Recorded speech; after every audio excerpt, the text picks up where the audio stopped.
Hi friends, ಭರ್ತ ಮಹಾಶೈಲಕ್ಕೂ ವಿಜ್ಞಾಪ್ತಿ. ಇದು ರೀಸೆಂಟಾಗಿ Telugu film ಇಂಡಸ್ಟ್ರಿಯಿಂದ ಬಂದಿರುವಂತಹ ಒಂದು ಸಿನಿಮಾ, ಸ್ಟಾರಿಂಗ್ ರವಿತೇಜ, ಡಿಂಪಲ್ ಹಯಾತಿ ಮತ್ತು ಆಶಿಕಾ ರಂಗನಾಥ್. ಕರೆಂಟ್ಲಿ ಸ್ಟ್ರೀಮಿಂಗ್ ಇನ್ ZEE5 OTT ಪ್ಲ್ಯಾಟ್ಫಾರ್ಮ್. ಕತೆ ಶುರುವಿನಲ್ಲಿ ರಾಮ್ ಮತ್ತು ಬಾಲಮಣಿ ಇಬ್ಬರು ಗಂಡ ಹೆಂಡತಿ ಆಗಿರ್ತಾರೆ.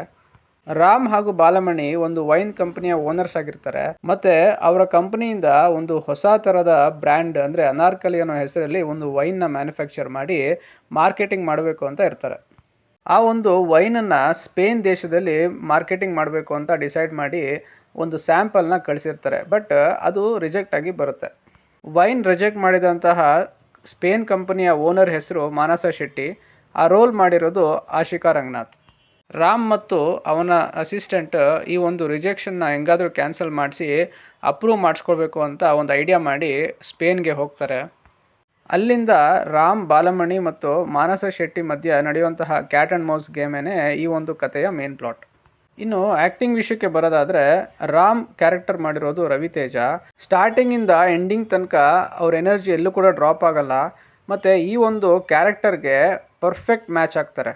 ರಾಮ್ ಹೆಂಡತಿ ಕ್ಯಾರೆಕ್ಟರ್ ಮಾಡಿರೋದು ಡಿಂಪಲ್ ಹಯಾತಿ. ಅವರು ಕೂಡ ಅವ್ರಿಗೆ ಕೊಟ್ಟಿರೋಂಥ ಕ್ಯಾರೆಕ್ಟರ್ನ ಜಸ್ಟಿಫೈ ಮಾಡಿದ್ದಾರೆ ಮತ್ತು ಎಷ್ಟು ಬೇಕೋ ಅಷ್ಟು ಸೆಟಲ್ಡಾಗಿ ಆ್ಯಕ್ಟ್ ಮಾಡಿದ್ದಾರೆ. ಆಶಿಕಾ ರಂಗನಾಥ್ ಕೂಡ ಈ ಮೂವಿಯಲ್ಲಿ ತುಂಬ ಚೆನ್ನಾಗಿ ಆ್ಯಕ್ಟ್ ಮಾಡಿದ್ದಾರೆ. ಒಂದೊಂದು ಸೀನಲ್ಲಂತೂ ಅವರ ಎಕ್ಸ್ಪ್ರೆಷನ್ನು ನೆಕ್ಸ್ಟ್ ಲೆವೆಲ್ ಅಂತಲೇ ಹೇಳ್ಬೋದು.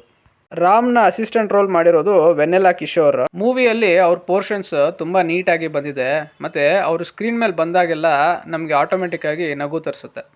ರಾಮ್ ಫ್ರೆಂಡ್ನ ಕ್ಯಾರೆಕ್ಟರ್ ಮಾಡಿರೋದು ಸುನಿಲ್. ಅವ್ರದ್ದು ಒಂದು ಖರಾಬ್ ಫ್ಲ್ಯಾಶ್ ಬ್ಯಾಕ್ ಸ್ಟೋರಿ ಬರುತ್ತೆ ಈ ಮೂವಿಯಲ್ಲಿ. ಅದಂತೂ ನೆಕ್ಸ್ಟ್ ಲೆವೆಲಲ್ಲಿ ಬಂದಿದೆ. One of the best part of the movie ಅಂತಲೇ ಹೇಳ್ಬೋದು. ಮಾನಸ ಶೆಟ್ಟಿಗೆ ಒಬ್ಬ ಬಾಡಿಗಾರ್ಡ್ ಕಮ್ PA ಇರ್ತಾನೆ. ಆ ರೋಲ್ ಮಾಡಿರೋದು ಇನ್ನೊಬ್ಬ ಅದ್ಭುತವಾದ ಕಾಮಿಡಿಯನ್ ಸತ್ಯ. ಮೂವಿಯಲ್ಲಿ ಆ ಕ್ಯಾರೆಕ್ಟರ್ ಹೆಸರು ಬೆಲ್ಲ. ಆ ಕ್ಯಾರೆಕ್ಟರ್ನ ಎಷ್ಟು ಫನ್ನಿಯಾಗಿ ಬರ್ಕೊಂಡಿದ್ದಾರೆ ಅಂದರೆ ನಾನಂತೂ ಆ ಪೋರ್ಷನ್ಸ್ನ ಕಂಪ್ಲೀಟಾಗಿ ಎಂಜಾಯ್ ಮಾಡಿದೆ. ಆ ಒಂದು ಕ್ಯಾರೆಕ್ಟರ್ ಈ ಮೂವಿಗೆ ಮೇಜರ್ ಹೈಲೈಟ್ ಅಂತಲೇ ಹೇಳ್ಬೋದು. ಡೈರೆಕ್ಷನ್ ವಿಷಯಕ್ಕೆ ಬರೋದಾದರೆ, ಸ್ಕ್ರಿಪ್ಟು ಮತ್ತು ಅದರ ಎಕ್ಸಿಕ್ಯೂಷನ್ನು ತುಂಬ ನೀಟಾಗಿ ಮಾಡಿದ್ದಾರೆ. ಸ್ಟಾರ್ಟಿಂಗಿಂದ ಎಂಡಿಂಗ್ ತನಕ ನಮಗೆ ಎಲ್ಲೂ ಕೂಡ ಬೋರ್ ಆಗಲ್ಲ. ಈ ಫಿಲಮಲ್ಲಿ ಒಬ್ರಿಗಿಂತ ಒಬ್ಬರು ಸೂಪರ್ ಆಗಿರುವಂಥ ಕಾಮಿಡಿಯನ್ಸ್ ಇದ್ದಾರೆ ಮತ್ತು ಡೈರೆಕ್ಟರು ಎಲ್ಲರಿಂದನೂ ತುಂಬ ಚೆನ್ನಾಗಿ ಕೆಲಸ ತಗೊಂಡಿದ್ದಾರೆ. ನೆರೇಷನ್ಗೆ ಬರೋದಾದರೆ, ಸ್ಟಾರ್ಟಿಂಗಿಂದ ಎಂಡಿಂಗ್ ತನಕ ತುಂಬ ಫನ್ನಿಯಾಗಿ ತೊಗೊಂಡೋಗಿದ್ದಾರೆ. ಅನ್ವಾಂಟೆಡ್ ಆಗಿ ಯಾವುದೇ ಒಂದು ಕ್ಯಾರೆಕ್ಟರ್ನಾಗಲಿ ಮತ್ತು ಸೀನ್ಸ್ ಆಗಲಿ ಆ್ಯಡ್ ಮಾಡಿಲ್ಲ. ಈ ಮೂವಿಯಲ್ಲಿ ಒಂದು ಚೈಲ್ಡ್ ಕ್ಯಾರೆಕ್ಟರ್ ಬರುತ್ತೆ. ಆ ಕ್ಯಾರೆಕ್ಟರ್ ಹೆಸರು ತ್ರಿನೇತ್ರ ಅಂತ. ಆ ರೋಲ್ ಮಾಡಿರೋದು ರೋಹನ್ ರಾಯ್. ಆ ಕ್ಯಾರೆಕ್ಟರ್ ಕೂಡ ತುಂಬ ಮಜಾ ಕೊಡುತ್ತೆ ಮತ್ತು ಡೈರೆಕ್ಟರು ಆ ಒಂದು ಕ್ಯಾರೆಕ್ಟರ್ನ ತುಂಬ ಕ್ರಿಯೇಟಿವ್ ಆಗಿ ಬರ್ಕೊಂಡಿದ್ದಾರೆ ಮತ್ತು ಅಷ್ಟೇ ಚೆನ್ನಾಗಿ ಎಕ್ಸಿಕ್ಯೂಟ್ ಕೂಡ ಮಾಡಿದ್ದಾರೆ. ಸಾಂಗ್ಸ್ ಕೂಡ ಈ ಮೂವಿಯಲ್ಲಿ ತುಂಬ ಚೆನ್ನಾಗಿ ಬಂದಿದೆ. ಕೊರಿಯೋಗ್ರಫಿ ಕೂಡ ತುಂಬ ಎಕ್ಸಲೆಂಟಾಗಿ ಮಾಡಿದ್ದಾರೆ. ಕ್ಲೈಮ್ಯಾಕ್ಸ್ನ ಹ್ಯಾಂಡಲ್ ಮಾಡಿರೋಂಥ ರೀತಿ ನನಗೆ ತುಂಬ ಇಷ್ಟ ಆಯಿತು. ನನ್ನ ಪ್ರಕಾರ ತುಂಬ ಸ್ಮಾರ್ಟಾಗಿ ಯೋಚನೆ ಮಾಡಿದ್ದಾರೆ ಅಂತ ಅನ್ನಿಸ್ತು. ನಾನಂತೂ ಈ ಮೂವಿನ ಕಂಪ್ಲೀಟಾಗಿ ಎಂಜಾಯ್ ಮಾಡಿದೆ. ರಾಮ್ ಕಾಮ್ ಮೂವಿ ಲವರ್ಸ್ಗೆ ಇದೊಂದು ಮಸ್ಟ್ ವಾಚ್ ಅಂತಲೇ ಹೇಳ್ತೀನಿ. ನನ್ನ ಕಡೆಯಿಂದ ಈ ಮೂವಿಗೆ ನಾನು ಕೊಡ್ತಾ ಇರೋಂಥ ರೇಟಿಂಗು 4/5.